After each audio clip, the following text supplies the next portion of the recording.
What's everybody? Welcome back to another video. I'm D-Votion Magic. I'm bringing you guys another magic tutorial. This time it's with a different trick involving 3 playing cards.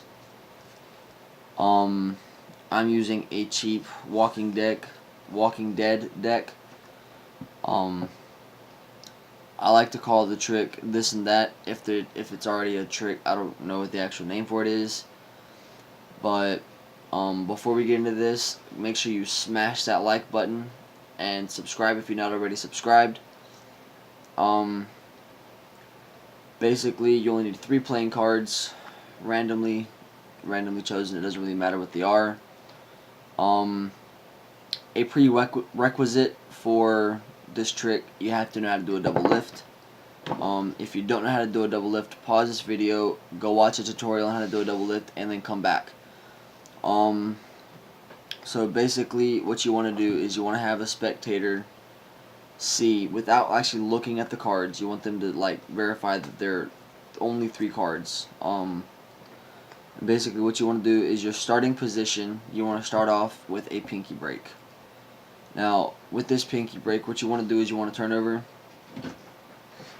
the top 2 cards, showing the second card. After you show the second card, you flip them over and you set the top card down.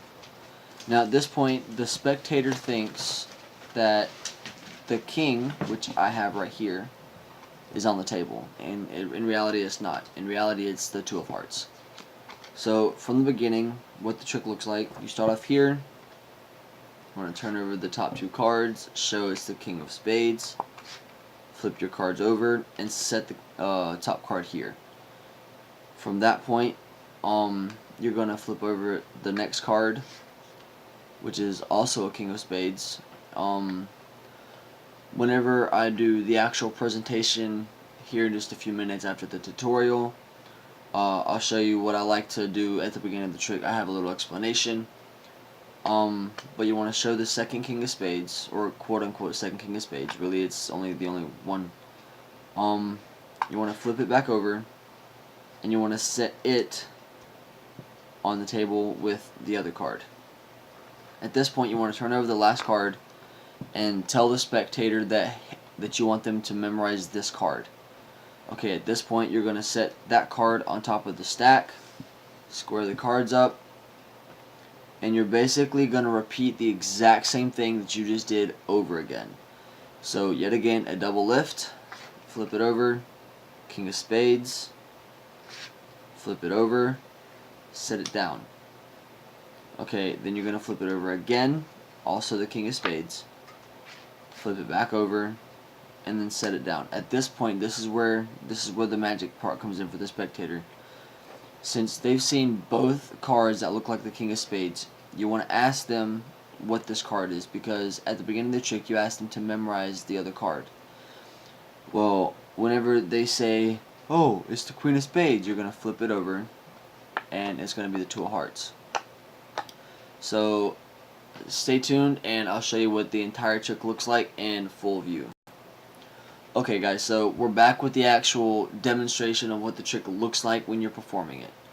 So you walk up to your spectator and you're like, hey, you got a second, can I show you a quick trick? If they say yes, here's how you explain the trick. You're going to be like, okay, so before I get into this, you should know that obviously some tricks involve a duplicate card. Everybody knows this. Well, this is one of those tricks, and you want to make it very clear to them that you are using a duplicate, so that whenever they see the other king of spades, they're not like, wait, why do you have 2 king of spades? So that kind of like gives the reasoning behind why they saw 2 kings of spades. So you want to say this trick is one of those tricks that involves a duplicate card. So I want you to pay attention, and you flip over the top card. You say, I have the 2 of hearts here. If I just take the 2 of hearts and I flip it over, I'm going to set it right there on the table. Keep your eyes on this 2 of hearts, okay? Well, second card is another 2 of hearts. Here's where the duplicate comes in. So you flip the 2 of hearts back over, you set it down, and then you tell them to memorize this card, the king of spades. Well, while they're looking at the king of spades, you have them memorize it, and you flip it down, you set it right back on top. Now this order, you want to keep it in this order, you don't want to shuffle the cards. And here's why. Alright, so when you flip it over again, it's going to look like the order doesn't change. So you have the two of hearts on top. You flip that over, you set it down. You're going to flip it over, another two of hearts. Alright, so if these two are the two of hearts, what is this card? You're probably thinking, oh, the king of spades. And when you flip the card over, the king of spades has turned into the queen of spades. I thank you guys so much for tuning into this video. I really hope you enjoyed it. I hope you use this trick. If you don't mind, please smash that like button. Leave a like, share this video with your friends, and subscribe if you're not already subscribed. But yet again, thank you guys so much for tuning into this video, and keep it real, keep it magical, and stay happy.